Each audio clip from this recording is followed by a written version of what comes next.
Hi YouTube, this is Joe Calton with Calton Cutlery. You can find me on the web, caltoncutlery.com. Okay, so this one for real is our next segment of our making a new knife pattern, start to finish, with our new belt knife.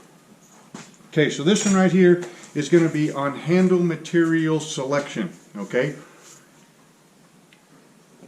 there's a whole bunch of stuff out there. And a lot of it is really exciting, and a lot of it is not quite so exciting. And yeah, I mean, heck, I don't even know how many knives I've built. I mean, it's up there, like thousands, right?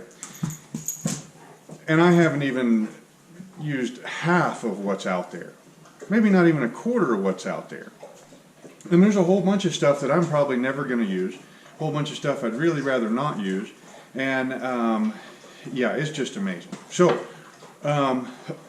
first of all, what are we after in a handle material? Okay, well, that would kind of, we have to start with what kind of knife it is that we're making, right? Because, you know, handle materials that might be suitable on a gent's, you know, two-bladed slip joint may or may not be suitable for, you know, handle material on a, you know, an 18-inch chopper, okay?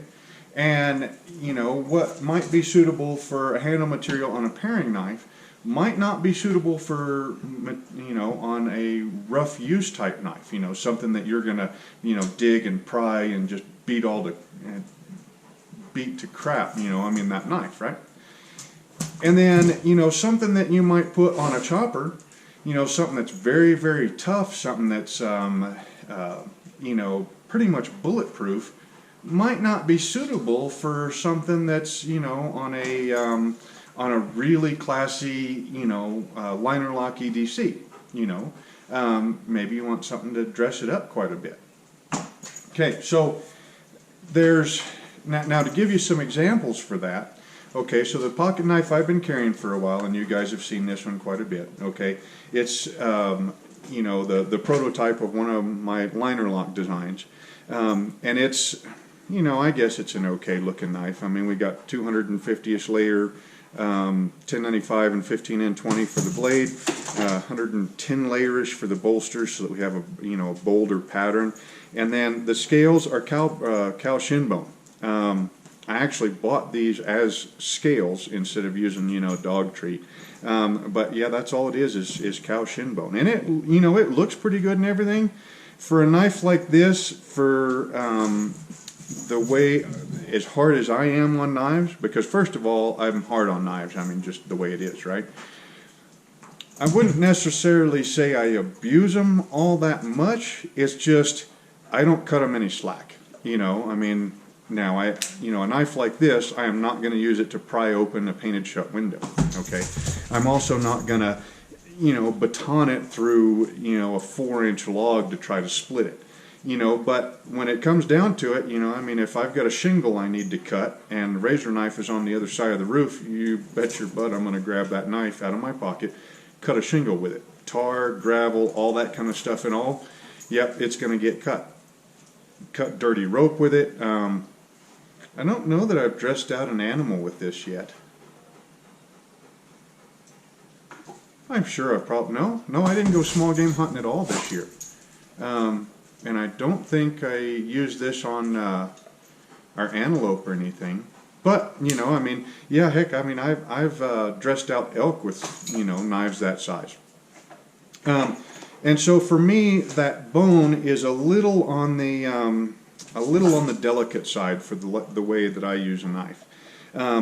Burl would be kind of the same way. Burl is very gorgeous, but it's also not the most stable of stuff. You know, so me personally, on a pocket knife like this, whenever I get around to making myself another one, I'll probably go Micarta or maybe some Bolivian rosewood. I do like that. It's got pretty good grain, but it's not like real detailed. I guess that would be about the easiest way to describe it. So let's say for this one, our belt knife here, right? Okay, so the one this is patterned after the one that I've been carrying for a while. This one has, that one has rosewood. It's not a Bolivian rosewood, but it is a rosewood. And rosewood is very pretty, I think. It's also very tough, very stable, and that is an awful lot of the beauty part for me. Yeah, we're just going to leave it at that. I mean, you want something that looks good, but it's also suitable for the job at hand and is going to be with you for a long time, okay? So, what I like in woods, kind of, well, handle materials, kind of across the board, really, is I like stuff that's tough, or at least strong enough to do what it needs to do. It's long-lived, so it is stable, so it doesn't move very much with changes in humidity or temperature. Tough, stable, that is attractive, you know, so whether, now attractive is in the eye of the beholder, okay? One of my favorite handle materials is hickory. You know, I mean, when I look at a piece of hickory on a knife handle, honestly, I think of my grandfather's axe. Now, granted, he wasn't like a lumberjack or anything. You know, he was a normal old, you know, normal dude. And, you know, he would use that axe to, you know, split. He didn't heat his house with wood, but basically he would split wood for use in his barbecue. He loved to barbecue, apparently. I didn't get to see a whole lot of that side of him, you know, just because by the time that I came along and from when I can start remembering, he didn't barbecue as much as he used to. But that's what he used his axe for most of the time. I still have that axe. He's been gone for almost 20 years now. And that axe has still got that same handle on it. And who knows how long that axe had that handle on it, you know, while he had it. So when I look at a piece of hickory, that's the kind of thing that I think about, is, you know, good, long-serving, you know, wood that can be really beautiful, you know, if you finish it off right. Other people might look at a piece of hickory and be like, my God, why'd you stick a piece of firewood on a nice knife, you know? You know, and that's perfectly okay. Handle materials that I like. Maybe not even that I like so much as what I've got here on the bench. So, of all these knives right here, some of these are orders. Some of the ones in there are orders. So I know that what I've got orders for, I think I need some Purple Heart. Purple Heart is a very, very, very unique wood. It's very strong, which I like. It's very oily. So the wood has got an awful lot of its own natural oils in it.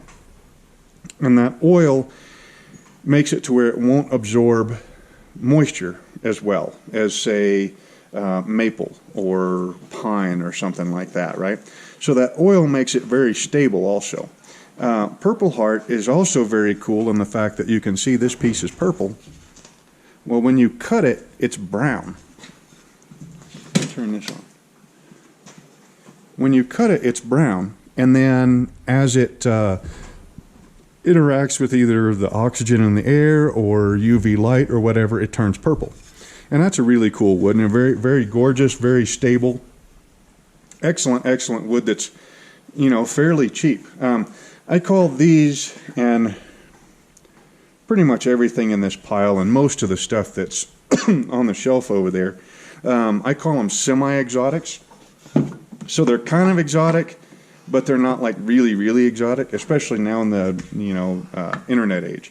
This is tulip wood. Tulip wood is kind of the same characteristics as Purple Heart. It's very oily. It's very stable. It's nice and dense. It looks pretty cool when you finish it out. And it's also, I don't know, 10, 15, something a board foot. Bacote is awesome. Bacote has got this very gorgeous grain to it. Of course, some pieces are nicer than others, but it's got very, very gorgeous grain and coloring. It's also extremely oily. This stuff will gum up a grinding belt like you wouldn't believe. But it's a very stable wood that's also very attractive. This is Granadillo, which is a member of the rosewood family. I can't really remember a whole lot about this one, except for since it is a member of the rosewood family, it's very oily, very dense, very attractive, I think, you know, when you want that kind of a nice brown color. Almost kind of like walnut, only as a general rule, this stuff is more dense, more oily, and more stable than walnut. Walnut's kind of dry for me. Kind of likes to split a little bit. Cocobolo, one of my all-time favorites. This stuff can range from orange to red, a little bit of black. Very, very attractive wood, very oily, very stable. And it's, you know, the price on it varies. I think 15 to maybe 30 bucks a foot, something like that, depending upon where you get it, of course. Here's a really nice piece of hickory. This one's got some wormholes in it. Some people like that. I don't particularly care for it. I'm not even sure where I got this at, but this stuff right up in here is what I'm interested in when I go to make a handle out of this. This piece, I mean, I'll cut the wormholes out and everything, but yeah, you take that and you finish it up to a 220 or a 400 grit, something like that, and then just wipe the stuff down with mineral oil, and boy, it's a gorgeous material, and it looks better and better as the years go by, as it takes on the oil and the little bits of dirt and everything here from your hands. It really turns out nice. This stuff is Ipe or Ipe, I'm not sure. I haven't used a whole lot of it, but it seems to be a dense, a little bit oily, very strong wood. Osage orange, that's a really nice popular one. It's kind of like hickory. A lot of the same attributes as hickory has, only it's orange. So that's kind of what I got for this. I mean, I have got, walk you over there. Wait, stop, turn the light on. Gonna get a shop tour on the way over there, huh?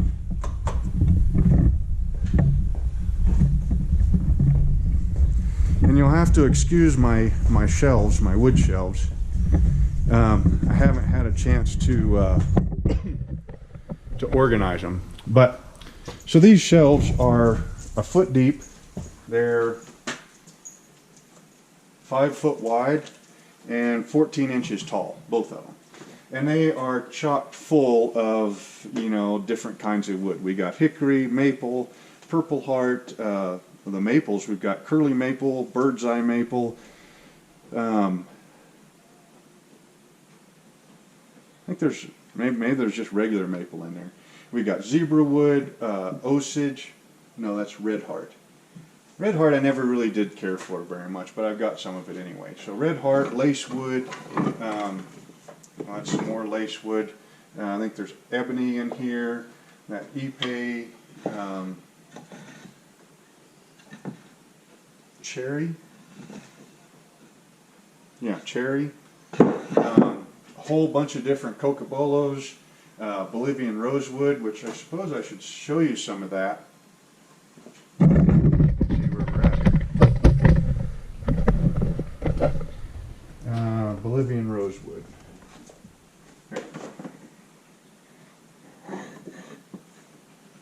This stuff right here. To me, that's a really nice piece of handle material there. Yeah, I mean, there's some Wingay, bloodwood, several different kinds of walnut, some desert ironwood in chunks as well as in blocks, olive wood. I mean, there's all kind of stuff up in there. And here pretty soon I'm going to have to go through all that and get it, get it straightened out and kind of, have it the way I had it at the old shop, where I could say, somebody wanted a piece of Osage orange, and I can go right there and grab it. Okay, so that's what I like mostly in woods. And they sell pretty well too. Your next set is your micartas, or your phenolics, I think is what they call it. Your micartas, your G10s, your there was another one, and I can't remember at the moment. I do like the micartas and the G10s because they are about as bulletproof of a handle material as you can get. They won't absorb water, mud, blood, oil, none of that stuff. They're pretty much impervious to everything. I'm pretty sure if you were to dunk it in a bath of acid, it would slowly eat it away. But, you know, short of that and short of just beating it with a 4-pound hammer, you know, those are pretty much bulletproof, right? And they come in, you know, this one right here is just black paper micarta. I mean, it's going to be jet black when the handle's done. No figure, no nothing. But you got paper, linen, canvas, and then they've got rag micarta, which is where you take a whole bunch of different pieces of basically rags and you put it into the resin, and it comes out pretty freaking cool, kind of like a burl micarta. And I guess it's pretty strong stuff. I've never played with any of it, but anyway, so the micartas are very, very tough. They don't have a whole lot of beauty for me. I do have to play with, I've been seeing some jigged micarta pocket knife scales on some knife pictures on like Instagram and stuff lately, and I'm really liking that, so I'm going to have to play with that some more. Also, Charlie Lewis, the straight razor maker, he has done some really nice jigged straight razor scales, and some of them look really, really cool. And you know, some of the ones that he's done, not only do they look cool, they also look like they wouldn't be, you know, too bad to clean. You know, that's a problem with jigging. You get too aggressive with it, and then now it's just pockets for dirt and mud and grease and all that kind of stuff. The last thing, well, your natural materials, I generally tend to stay, or your natural animal materials, I generally try to stay away from. I mentioned, you know, this, you know, my pocket knife having cow shin bone scales on it. Well, if you look right up in here where the pocket clip goes, it's already cracked. I mean, it cracked like that, I think the second day that after I carried it. You know, so they're not really all that tough. They do tend to walk quite a bit. You know, they take moisture, and moisture or humidity and temperature changes will make them, you know, swell up and shrink. Horn is kind of the same way, deer antler, stuff like that. It looks gorgeous, but for me, it's not quite stable enough, and I don't really like using it all that much. You know, other people might really like it. I just don't particularly care for it.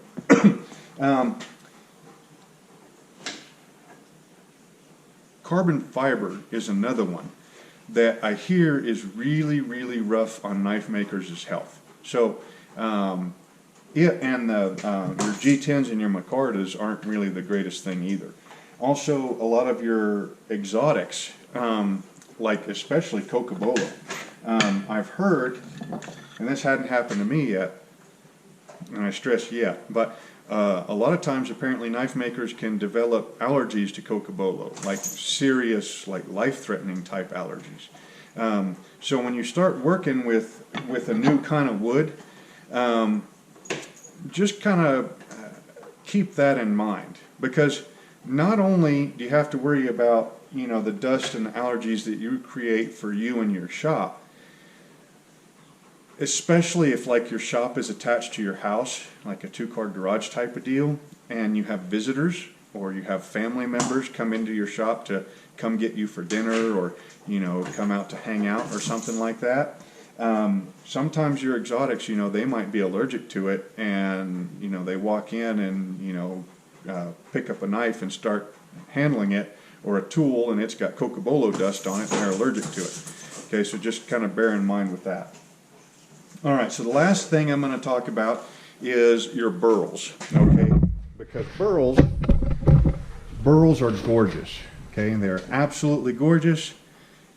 Even if you stabilize them, they're not very stable as far as my experience with them. Okay,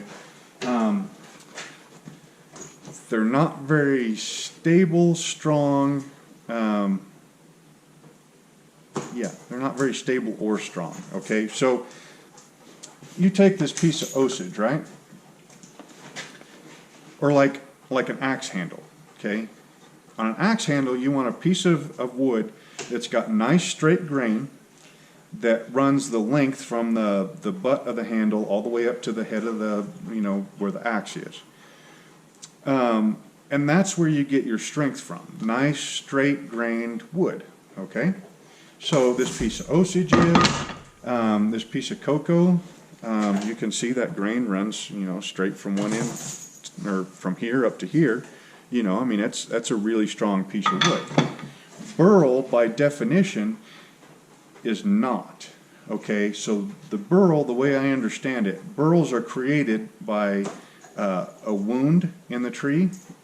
So, like where somebody pounds a nail into the side of a tree to hang up a garage sale sign, or an injury. So, let's say, some kid is, got himself a new machete or something, and he's walked around hacking at trees like they're freaking zombies or something. Well, each of them cut marks and everything, that tree's got to heal up over it. So burls are kind of like scar tissue.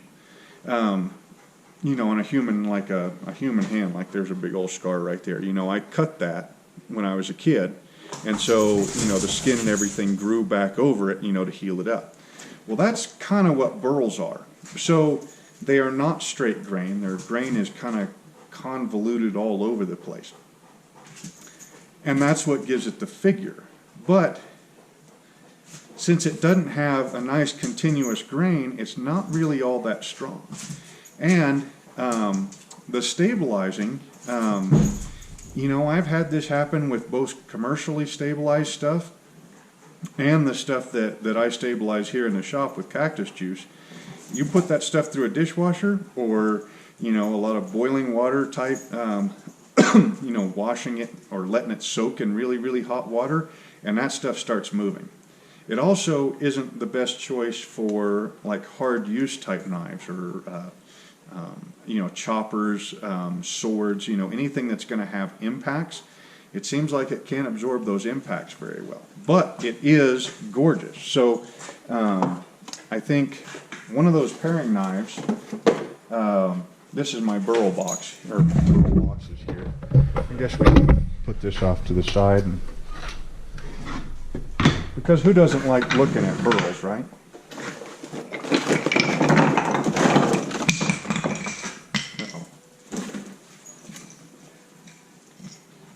So in these right here, what I've been doing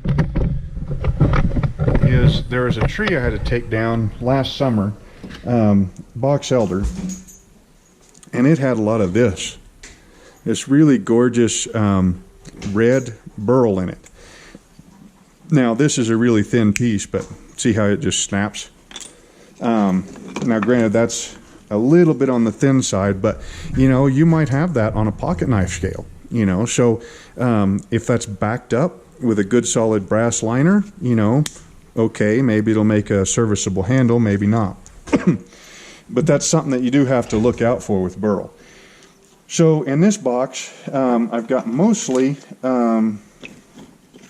well, the trees that I've worked with so far is those box elders. Now of that, I've got, I want to say about 2,000 pounds of it that's drying in different places. And it ranges from this really weird spalted looking stuff to,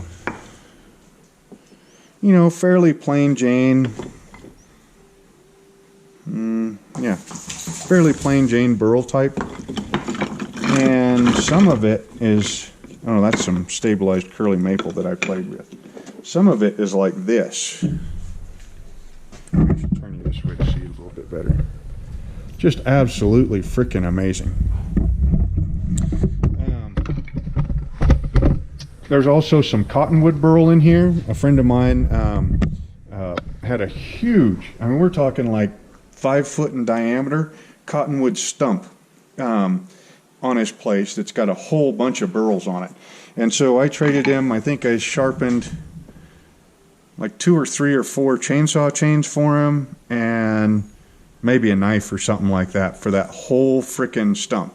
Now granted, like I said, 4 or 5 foot in diameter and like 5 foot tall. The only problem is it's chock full of nails. And so every time I go out there with the chainsaws, I have to take 2 or 3 chainsaws and a couple of files, and I'll wreck a whole bunch of chains just trying to get some pieces off of it. Some of this stuff is maple. A furniture maker who my wife bought an amazing table from up in Wheatland. He had these big old burl slabs, and so I bought a couple of them off of him and have been stabilizing those. So burl is, like I said, it can be just outright gorgeous. And in the right pocket knife, as long as you let your customer know that, hey, do not put this in the dishwasher, and treat it like it's, burl, and it should be okay. Even stabilized, like I said, it's not the strongest or most stable of handle materials, but it is amazingly gorgeous. So anyway, yeah, and I'm sure I've missed, quite a few classes of handle materials, but those are the ones that I like to use the most of. Is basically your semi-exotic woods,